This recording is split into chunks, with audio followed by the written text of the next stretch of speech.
Hello મિત્રો, તમને ખબર છે કે પોલીસ કોન્સ્ટેબલના મોડલ પેપરની સિરીઝ આપણા આ ચેનલ પર ચાલુ કરી દેવામાં આવેલી છે। તો આજે આપણે મિત્રો police constable model paper number 28 અને 60 MCQ મિત્રો આજે આપણે ભણવાના છે। જેના અંદર મિત્રો આ 60 MCQ છે ને એ વિજ્ઞાન અને ટેકનોલોજીને લગતા છે। તમારા પોલીસ કોન્સ્ટેબલનો જે મિત્રો અભ્યાસક્રમ છે એના અંદર વિજ્ઞાન અને ટેકનોલોજી આપવામાં આવ્યું છે અને વિજ્ઞાન અને ટેકનોલોજી તમારા પોલીસ કોન્સ્ટેબલના અંદર મિત્રો 10 થી 12 માર્ક્સનું પૂછાશે મિત્રો, બરોબર। એટલા માટે આ પ્રશ્નો બનાવવામાં આવ્યા છે। આ પ્રકારના વિડીયો બનાવવાના અંદર ઘણી બધી મહેનત બનતી હોય છે, એટલે ચેનલ પર નવા હોય તો ચેનલને સબસ્ક્રાઇબ કરી દેજો અને આ વિડીયોની લિંક તમારા મિત્રોને શેર કરી દેજો। હવે મહત્વની વસ્તુ મિત્રો તમને ખબર છે કે અગાઉ મેં પોલીસ કોન્સ્ટેબલ માટે મિત્રો 1 થી 27 મોડલ પેપર બનાવેલા છે। ના જોયા હોય તો ચેનલ પર જઈને જોઈ લેજો અથવા આ વિડીયોને ડિસ્ક્રિપ્શન અંદર આખી લિંક આપી દે। તો ચાલો મિત્રો આપણે police constable model paper number 28 જેના અંદર આપણે 60 પ્રશ્નો વિજ્ઞાન ટેકનોલોજીના સારી રીતે સમજીએ, બરોબર। મહત્વના છે મિત્રો, એક્ઝામના અંદર 10 થી 12 માર્ક્સનું મિત્રો આ વિજ્ઞાન ટેકનોલોજી પૂછાશે। હવે પહેલા નંબરનો પ્રશ્ન સમજીએ કે શરીરના એક હાથમાં કેટલા હાડકાં હોય છે? તો જોઈ લો મિત્રો, એક હાથના અંદર મિત્રો 30 હાડકાં હોય છે શરીરના અંદર, બરોબર। હવે બીજા નંબરનો પ્રશ્ન સમજીએ કે શરીરના એક પગમાં કેટલા હાડકાં હોય છે? તો શરીરના અંદર મિત્રો આપણો જે એક પગ હોય છે ને એના અંદર 30 હાડકાં હોય છે। જોઈ લો મિત્રો, એક પગના કીધા છે, બરોબર। બે પગના કીધા તો 60 થઈ જાત। હવે ત્રીજા નંબરનો પ્રશ્ન આપણે સમજીએ કે કરોડરજ્જુમાં કેટલા મણકા હોય છે? તો 33 મણકા હોય છે મિત્રો કરોડરજ્જુના અંદર। હવે ચોથા નંબરનો પ્રશ્ન સમજીએ કે કરોડરજ્જુમાં કેટલી ચેતાજોડ હોય છે? તો 31 ચેતાજોડ હોય છે મિત્રો, જોઈ લો। આવા પ્રશ્નો વિજ્ઞાન અને ટેકનોલોજીના અંદર તમારી એક્ઝામના અંદર પોલીસ કોન્સ્ટેબલના અંદર પૂછાશે મિત્રો। વિડીયો ગમતો હોય તો લાઇક શેર કોમેન્ટ કરી દો, ચેનલ પર નવા હોય તો ચેનલને સબસ્ક્રાઈબ કરી દેજો।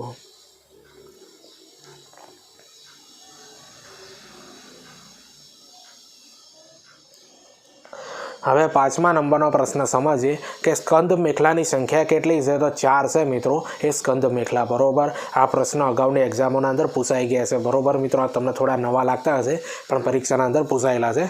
હવે છઠ્ઠા નંબરનો પ્રશ્ન સમજીએ કે નિતંબ મેખલાની સંખ્યા કેટલી છે? તો 2 છે મિત્રો નિતંબ મેખલાની સંખ્યા। હવે સાતમા નંબરનો પ્રશ્ન સમજીએ કે કાનમાં કયા કયા હાડકાં આવેલા હોય છે? તો જોઈ લો મિત્રો, કાનના અંદર એરણ, હથોડી અને પેંગડું આ 3 હાડકાં છે ને મિત્રો કાન અંદર આવેલા છે, જોઈ લો મિત્રો। હવે શરીરના અંદર સૌથી નાનું જે હાડકું હોય છે ને એ છે પેંગડું છે। શું છે? પેંગડું। હવે આઠમા નંબરનો પ્રશ્ન આપણે સમજીએ કે મુખના તાળવાના ભાગમાં કેટલા હાડકાં હોય છે? તો એક જ હાડકું હોય છે મિત્રો। આ પ્રશ્ન ઘણી બધી એક્ઝામના અંદર પૂછાઈ ગયો કે મુખના તાળવાના ભાગમાં કેટલા હાડકાં હોય છે? એક જ હાડકું આવેલું હોય છે। હવે 9મા નંબરનો પ્રશ્ન આપણે સમજીએ કે શરીરનું સૌથી મોટું હાડકું કયું છે? તો સાથળ અથવા ફીમર એને કહેવાય છે મિત્રો। એ શરીરનું સૌથી મોટું હાડકું હોય છે અને સૌથી મજબૂત હાડકું હોય છે। હવે 10મા નંબરનો પ્રશ્ન સમજીએ કે શરીરનું સૌથી નાનું હાડકું કયું છે? તો પેંગડું છે, બરોબર, અથવા એને કેપ્સ કહેવાય, બરોબર। જોઈ લો મિત્રો, આવા પ્રશ્નો જોવા મળશે તમારી એક્ઝામના અંદર। હવે 11મા નંબરનો પ્રશ્ન સમજીએ કે ચેતાતંત્રનો એકમ ઘટક કયો છે? તો ચેતાકોષ જે છે મિત્રો એ ચેતાતંત્રનો એકમ ઘટક કહેવાય છે, બરોબર, ચેતાકોષ। હવે 12મા નંબરનો પ્રશ્ન સમજીએ કે મનુષ્ય શરીરનો સૌથી મોટો કોષ કયો છે? તો મનુષ્ય શરીરનો સૌથી મોટો કોષ છે મિત્રો ચેતાકોષ છે અને 1 મીટર એની લંબાઈ છે, જોઈ લેજો મિત્રો। આવા પ્રશ્નો તમારી એક્ઝામના અંદર જોવા મળશે, બરોબર। અને જે તમને ખબર છે મિત્રો, વિજ્ઞાન અને ટેકનોલોજી જે છે મિત્રો એ તમારી પરીક્ષાના અંદર મિત્રો 10 થી 12 માર્ક્સના અંદર પૂછાશે, બરોબર। એટલા માટે મિત્રો તમારે આ બધી બાબતો જાણવી જરૂરી છે, બરોબર। અને તમારા મિત્રો જો તૈયારી કરતા હોય તો આ વિડીયોની લિંક એને શેર કરી દેજો।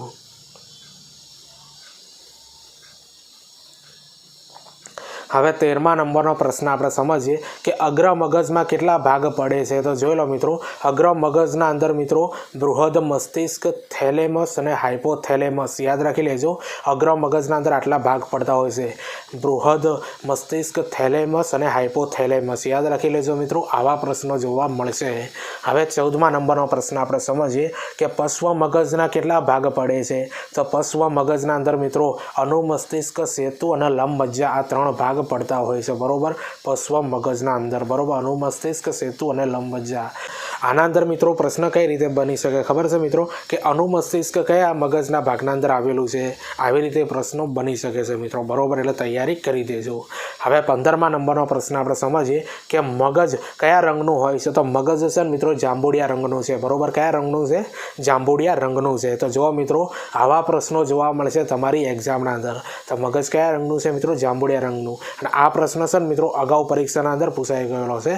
હવે 16મા નંબરનો પ્રશ્ન આપણે સમજીએ કે મગજનું વજન કેટલું હોય છે. તો મગજનું વજન છે ને મિત્રો 1350થી લઈને 1400 ગ્રામ હોય છે મિત્રો, આપણા મગજનું વજન, બરોબર. જે પુખ્ત વયના વ્યક્તિનું કહેવાય છે, બરોબર. નાના છોકરાનું મિત્રો પણ અલગ હોતું હોય છે, બરોબર. જેવી રીતે આ પુખ્ત વયના વ્યક્તિનું કેટલું હોય છે? 1350થી લઈને 1400 ગ્રામ હોય છે. યાદ રાખી લેજો, આવા પ્રશ્નો જોવા મળશે.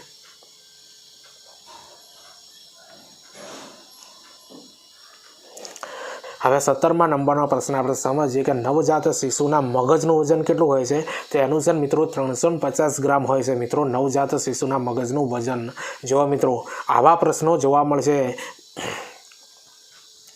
હવે 18મા નંબરનો પ્રશ્ન સમજીએ કે મનુષ્યના મગજમાં ધ્વનિની સંવેદના કેટલા સમય સુધી રહે છે. તો 0.1 સેકન્ડ સુધી રહેતી હોય છે. આ પ્રશ્ન અગાઉની એક્ઝામના અંદર પૂછાઈ ગયો. હવે 19મા નંબરનો પ્રશ્ન સમજીએ કે અવાજનું પ્રદૂષણ ઘટાડવા માટે શું કરવું જોઈએ. તો ગ્રીન મફલર કરવું જોઈએ મિત્રો. ગ્રીન મફલર શું છે ખબર છે કે રસ્તાના બંને બાજુ જે વૃક્ષો ઉગાડવામાં આવે છે ને મિત્રો, એને ગ્રીન મફલર કહેવાય છે, કે જેના લીધે મિત્રો આ અવાજનું પ્રદૂષણ છે ને એ ઘટે છે, બરોબર. હવે 20મા નંબરનો પ્રશ્ન સમજીએ કે ધાણ કોષો શરીરના કયા અંગમાં આવેલા હોય છે. જો આ પ્રશ્ન પૂછાઈ ગયેલો છે કે ધાણ કોષો શરીરના કયા અંગના અંદર આવેલા હોય છે. નાકના અંદર આવેલા હોય છે. શામાં આવેલા હોય છે? નાકના અંદર.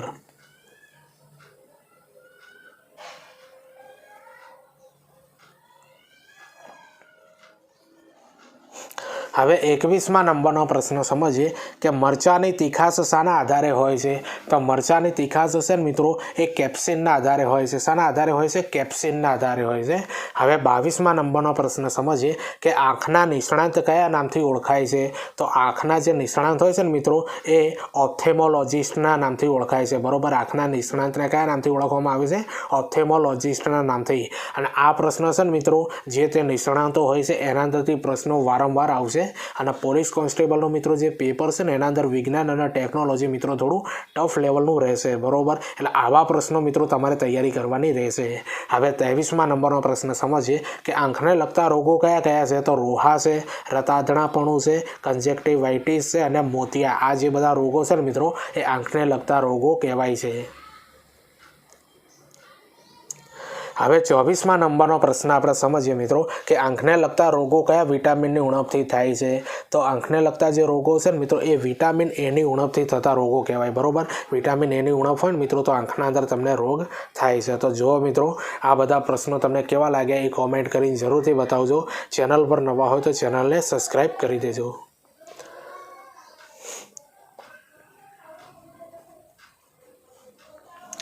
હવે 25મા નંબરનો પ્રશ્ન આપણે સમજીએ કે લઘુદ્રષ્ટિની ખામી જેને માયોપિયા કહેવાય છે મિત્રો, વૈજ્ઞાનિક નામ યાદ રાખી લેજો. ડાયરેક્ટ પૂછાઈ શકે છે કે માયોપિયા કોનું નામ છે. તો લઘુદ્રષ્ટિની ખામીનું નામ છે. તો દૂર કરવા માટે કયા લેન્સવાળા ચશ્મા પહેરવા જોઈએ. તો અંતરગોળના લેન્સના ચશ્મા મિત્રો આપણે પહેરવા જોઈએ લઘુદ્રષ્ટિની ખામી દૂર કરવા માટે, બરોબર. ડાયરેક્ટ પૂછી શકે છે માયોપિયામાં કયા લેન્સવાળા ચશ્મા પહેરવા જોઈએ. તો અંતરગોળ લેન્સવાળા ચશ્મા પહેરવા જોઈએ.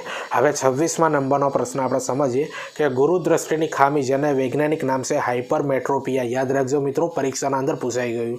તો એને દૂર કરવા માટે કયા લેન્સવાળા ચશ્મા પહેરવા જોઈએ. તો બહિર્ગોળ લેન્સના ચશ્મા પહેરવા જોઈએ.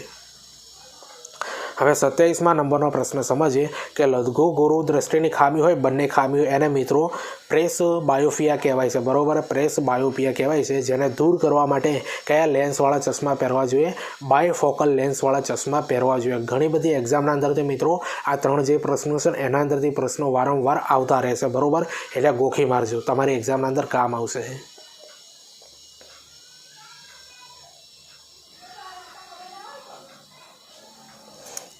હવે 28મા નંબરનો પ્રશ્ન સમજીએ કે મનુષ્યમાં ચામડી અને વાળનો રંગ શાને આધારે હોય છે? તો મેલેનિનને આધારે હોય છે મિત્રો મનુષ્યના અંદર ચામડી અને વાળનો રંગ. ઘણી બધી એક્ઝામના અંદર આ પ્રશ્ન પૂછાઈ ગયો. હવે 39મા નંબરનો પ્રશ્ન આપણે સમજીએ કે ચામડીના નિષ્ણાત કયા નામથી ઓળખાય છે?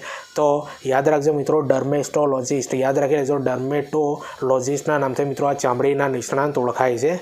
હવે 30મા નંબરનો પ્રશ્ન આપણે સમજીએ કે ચામડીને લગતા રોગો કયા કયા છે? તો દાદર, ખરજવું, ખજ અને હર્પીઝ. યાદ રાખજો મિત્રો, પરીક્ષાના અંદર પૂછાઈ ગયું કે ચામડીને લગતા રોગો કયા કયા છે? દાદર, ખરજવું, ખસ અને હર્પીઝ. હવે 31મા નંબરનો પ્રશ્ન સમજીએ કે ચામડીના રોગોમાં ફૂગનાશક તરીકે કયું તત્વ વપરાય છે? તો સલ્ફર જે છે મિત્રો એ ચામડીના રોગોના અંદર ફૂગનાશક તરીકે તત્વ વપરાય છે. બરોબર, સલ્ફર વપરાય છે. જોઈ લો મિત્રો, આ પ્રશ્ન પણ ઘણી બધી એક્ઝામના અંદર પૂછાઈ ગયો. હવે 32મા નંબરનો પ્રશ્ન આપણે સમજીએ કે હરિત સોનું તરીકે કઈ વનસ્પતિ ઓળખાય છે? તો વાંસ જે છે મિત્રો, વાંસ એ હરિત સોનું તરીકે ઓળખાતી વનસ્પતિ કહેવાય છે. તો તમને ખબર છે મિત્રો, આ બધા વિજ્ઞાન અને ટેકનોલોજીના પ્રશ્નો છે મિત્રો, જે અવારનવાર પરીક્ષાના અંદર પૂછાય છે અને એક લેવલવાળા પ્રશ્નો છે મિત્રો, જે તમારી પોલીસ કોન્સ્ટેબલના અંદર 10થી 12 માર્ક્સના અંદર વિજ્ઞાન ટેકનોલોજી પૂછાઈ શકે છે મિત્રો. બરોબર, એટલે આ પ્રકારના પ્રશ્નો બનાવવાના અંદર ઘણી બધી મહેનત બનતી હોય છે. એટલે ચેનલ પર નવા હો તો ચેનલને સબસ્ક્રાઈબ કરી દેજો. આ વિડીયોની લિંક તમારા મિત્રોને શેર કરી દેજો અને કોમેન્ટ કરી જરૂરથી બતાવજો કે વિડીયો તમને કેવું લાગ્યું. અને હવે મિત્રો પોલીસ કોન્સ્ટેબલ માટે મિત્રો મોડલ પેપર આવતા રહેશે. બરોબર, મેં અગાઉ 1 થી 27 મોડલ પેપર બનાવ્યા છે મિત્રો, ચેનલ પર જઈને જોઈ લેજો. બરોબર, તમે પણ જોજો, તમારા મિત્રોને શેર કરજો અને આ વિડીયોને ડિસ્ક્રિપ્શન અંદર આખું પ્લેલિસ્ટ પણ એનું આપી દે.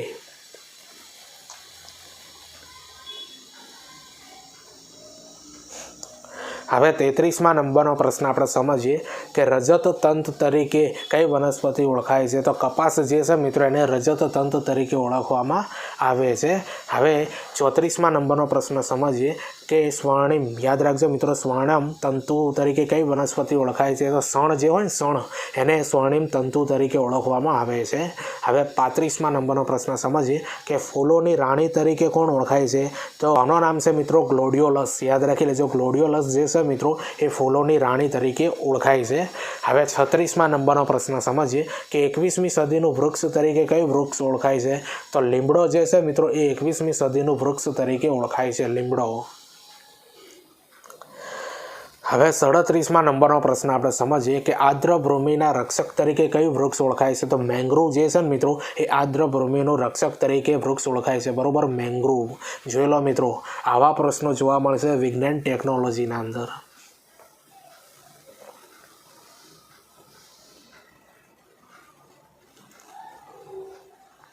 હવે 38મા નંબરનો પ્રશ્ન સમજીએ કે શતાબ્દી વૃક્ષ તરીકે કયું વૃક્ષ ઓળખાય છે? તો ખજૂરી જે છે મિત્રો એ શતાબ્દી વૃક્ષ તરીકે ઓળખાતું વૃક્ષ છે. બરોબર, ખજૂરી.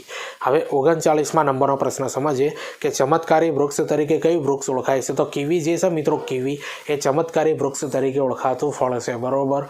હવે 40મા નંબરનો પ્રશ્ન સમજીએ કે ફળોનો રાજા તરીકે કયું ફળ ઓળખાય છે? તો કેરી જે છે મિત્રો એ ફળોનો રાજા કહેવાય છે. હવે 41મા નંબરનો પ્રશ્ન સમજીએ કે કલ્પ વૃક્ષ તરીકે કયું વૃક્ષ ઓળખાય છે? તો નારિયેળી જે છે મિત્રો એ કલ્પ વૃક્ષ તરીકે ઓળખાય છે. હવે 42મા નંબરનો પ્રશ્ન સમજીએ કે કયું સૂક્ષ્મ જીવોના કોષોમાં હરિત દ્રવ્ય હોય છે? તો લીલના અંદર મિત્રો તમને ખબર છે કે સૂક્ષ્મ જીવોના અંદર, કોષોના અંદર હરિત દ્રવ્ય હોય છે. બરોબર, એ લીલના અંદર હોય છે.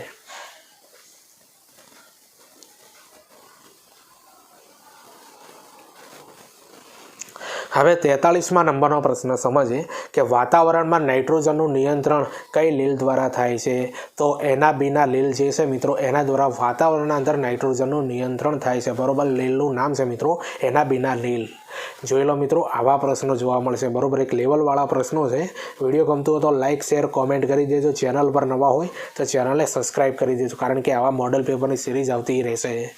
હવે 44મા નંબરનો પ્રશ્ન સમજીએ કે વાતાવરણમાં ઓક્સિજનનું નિયંત્રણ દ્વારા થાય છે? તો જોઈ લો મિત્રો, ક્લોરેલા લીલ. યાદ રાખજો મિત્રો, ક્લોરેલા જે લીલ છે મિત્રો એ વાતાવરણના ઓક્સિજનનું નિયંત્રણ દ્વારા થાય છે. હવે 45મા નંબરનો પ્રશ્ન સમજીએ કે કયું એન્ટીબાયોટિક્સ નથી? તો એસ્પિરિન જે છે મિત્રો એન્ટીબાયોટિક્સ નથી. ઘણી બધી પરીક્ષાના અંદર આ પ્રશ્ન પૂછાઈ ગયો. તે કયું એન્ટીબાયોટિક્સ નથી? એસ્પિરિન. હવે 46મા નંબરનો પ્રશ્ન સમજીએ કે BCGની રસી કયા રોગ સામે રક્ષણ આપે છે? તો ક્ષય, જે આપણે TB કહીએ છીએ ને મિત્રો, એના રક્ષણ માટે મિત્રો આજે BCGની રસી આપવામાં આવે છે.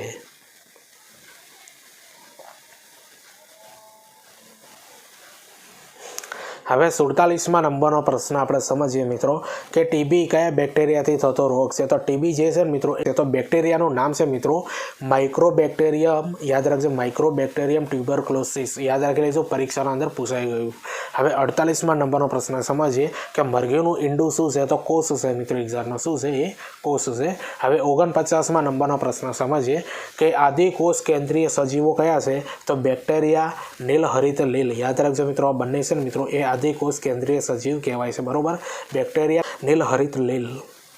હવે 50મા નંબરનો પ્રશ્ન સમજીએ કે ઉર્મિવેગના વહનનું કાર્ય કયા કોષ વડે થાય છે? તો ચેતાકોષ વડે થાય છે મિત્રો ઉર્મિવેગના વહનનું કાર્ય. બરોબર, કયા કોષ વડે થાય છે? ચેતાકોષ વડે થાય છે. તો જુઓ મિત્રો, આજે મોડેલ પેપર નંબર 28મું હતું, જેના અંદર આપણે 50 પ્રશ્નો જોયા. હજુ આપણે 60 પ્રશ્નો જોવાના છે. બરોબર, તો આ બધા પ્રશ્નો મિત્રો તમને કેવા લાગ્યા એ કોમેન્ટ કરીને જરૂરથી બતાવજો. ચેનલ પર નવા હોય તો ચેનલને સબસ્ક્રાઈબ કરી દેજો. બરોબર, અને આ વિડીયોની લિંક તમારા મિત્રોને શેર કરજો. હવે તમારા માટે મિત્રો મહત્વની બાબત એ છે કે પોલીસ કોન્સ્ટેબલનું પેપર મિત્રો તમારું 200 ગુણનું પૂછાશે, જે પાર્ટ 1 પાર્ટ 2ના અંદર વહેંચાયેલું છે. પાર્ટ 1ના અંદર મિત્રો પૂછાશે 80 ગુણનું. શું પૂછાશે જોઈ લો મિત્રો કે રિઝનિંગ ડેટા ઇન્ટરપ્રિટેશન 30 ગુણના અંદર પૂછાશે. ક્વોન્ટિટેટિવ એપ્ટિટ્યૂડ એ પણ 30 ગુણના અંદર પૂછાશે. ગુજરાતી ભાષા કોમ્પ્રિહેન્સિવ 20 ગુણના અંદર. પાર્ટ 1 જે છે મિત્રો કુલ 80 ગુણના અંદર પૂછાશે.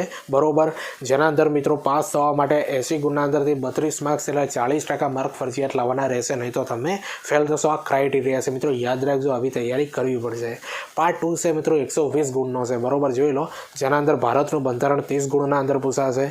પછી બીજા નંબર વર્તમાન પ્રવાહ, વિજ્ઞાન ટેકનોલોજી, સામાન્ય જ્ઞાન, એ કુલ મિત્રો 40 ગુણનું પૂછાશે.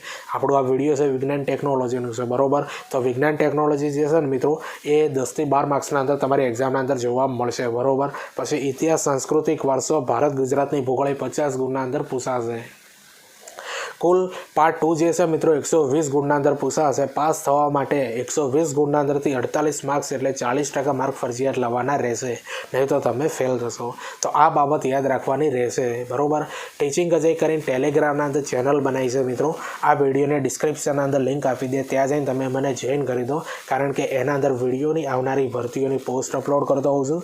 અને યુટ્યુબના અંદર જે મિત્રો પોલીસ કોન્સ્ટેબલ માટે મહત્ત્વના જે પ્લેલિસ્ટ બનાવ્યા છે એની લિંક પણ એના અંદર મૂકતો હોઉં છું કે બધા વિડીયો તમને સારી રીતે મળે. એટલા માટે ટેલિગ્રામ ચેનલને જોઈન કરી દો. અને આ મોડલ પેપરની સિરીઝ જે છે મિત્રો ચાલુ રહેશે. બરોબર, તમે પણ જુઓ, તમારા મિત્રોને શેર કરજો.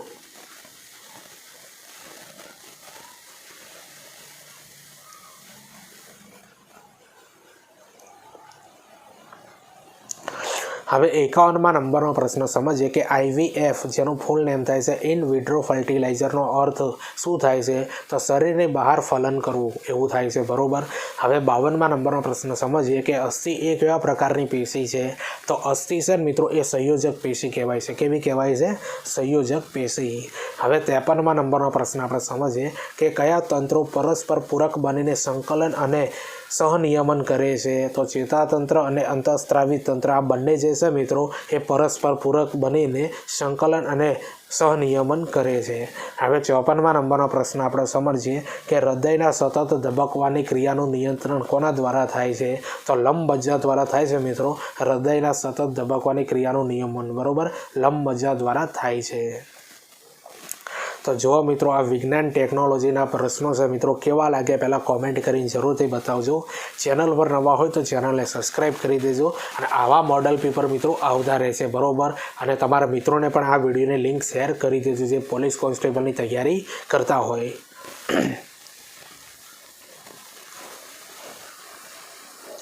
હવે 55મા નંબરનો પ્રશ્ન આપણે સમજીએ કે અંતઃસ્ત્રાવ શાના દ્વારા વહન પામે છે? તો રુધિર દ્વારા મિત્રો અંતઃસ્ત્રાવ વહન પામે છે, બરોબર, રુધિર દ્વારા. હવે 56મા નંબરનો પ્રશ્ન સમજીએ કે કયો બહુકોષીય સજીવ કાલિકા સર્જન પદ્ધતિનું પ્રજનન કરે છે? તો જોઈ લો મિત્રો, કયો બહુકોષી સજીવ જે છે મિત્રો એ કલિકા સર્જન પદ્ધતિથી પ્રજનન કરે છે? તો હાઇડ્રા છે, બરોબર. આ પ્રશ્ન ઘણી બધી એક્ઝામના અંદર પૂછાઈ ગયો. હવે 57મા નંબરનો પ્રશ્ન સમજીએ કે પ્લાઝ્મોડિયમમાં કઈ પદ્ધતિ વડે અલિંગી પ્રજનન થાય છે? તો બહુભાજન પદ્ધતિ દ્વારા મિત્રો તમને ખબર છે પ્લાઝ્મોડિયમના અંદર મિત્રો અલિંગી પ્રજનન થાય છે, બરોબર, બહુભાજન પદ્ધતિ દ્વારા. જોઈ લો મિત્રો, આ પણ પ્રશ્ન ઘણી બધી એક્ઝામોના અંદર પૂછાઈ ગયો.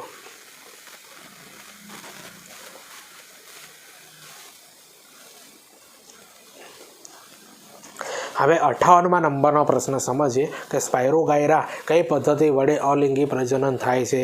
તો અવખંડન, યાદ રાખજો મિત્રો, અવખંડન. હવે 59મા નંબરનો પ્રશ્ન સમજીએ કે સ્ત્રીમાં શુક્રકોષ વડે અંડકોષોનું ફલન શામાં થાય છે? તો જોઈ લેજો મિત્રો, અંડવાહિનીના અંદર થતું હોય છે. આ જે બધા પ્રશ્નો છે ને મિત્રો એ ખૂબ જ મહત્ત્વના છે અને અવારનવાર પરીક્ષાના અંદર પૂછાયેલા છે વિજ્ઞાન ટેકનોલોજીના અંદર, બરોબર. તો આવા પ્રશ્નો જોવા મળશે મિત્રો. તમને ખબર છે મિત્રો કે પોલીસ કોન્સ્ટેબલનું મિત્રો 28મા નંબરનું મોડલ પેપર હતું, બરોબર, જેના અંદર આપણે 60મા નંબરનો પ્રશ્ન આપણે સમજીએ કે કયો રોગ ટ્રેપોનેમા પ્લેડિયમ, યાદ રાખજો મિત્રો, ટ્રેપોનેમા પ્લેડિયમ નામના બેક્ટેરિયા દ્વારા થાય છે? તો સિફિલિસ, યાદ રાખજો, સિફિલિસ. અને ઘણી બધી એક્ઝામના અંદર આ પ્રશ્ન પૂછાઈ ગયો. તો જો મિત્રો આ 60 પ્રશ્નો તમને કેવા લાગ્યા એ કોમેન્ટ કરીને જરૂરથી બતાવજો. ચેનલ પર નવા હોય તો ચેનલને સબસ્ક્રાઈબ કરી દેજો. ટીચિંગ અજય કરીને ટેલિગ્રામના અંદર ચેનલ બનાવી છે મિત્રો. આ વિડીયોની ડિસ્ક્રિપ્શનના અંદર લિંક આપી દે, ત્યાં જઈને તમે મને જોઈન કરી દો, કારણ કે એના અંદર વિડીયોની આવનારી ભરતીઓની પોસ્ટ અપલોડ કરતો હોઉં છું અને જે પોલીસ કોન્સ્ટેબલ માટે મિત્રો મહત્ત્વના જે પ્લેલિસ્ટ બનાવે છે એની લિંક પણ એના અંદર મૂકી દેતો હોઉં છું, કારણ કે તમારે યુટ્યુબ ઉપર સર્ચ ન કરવું પડે, બરોબર. તો ચાલો આપણે મળીએ બીજા વિડીયોના અંદર. બાય.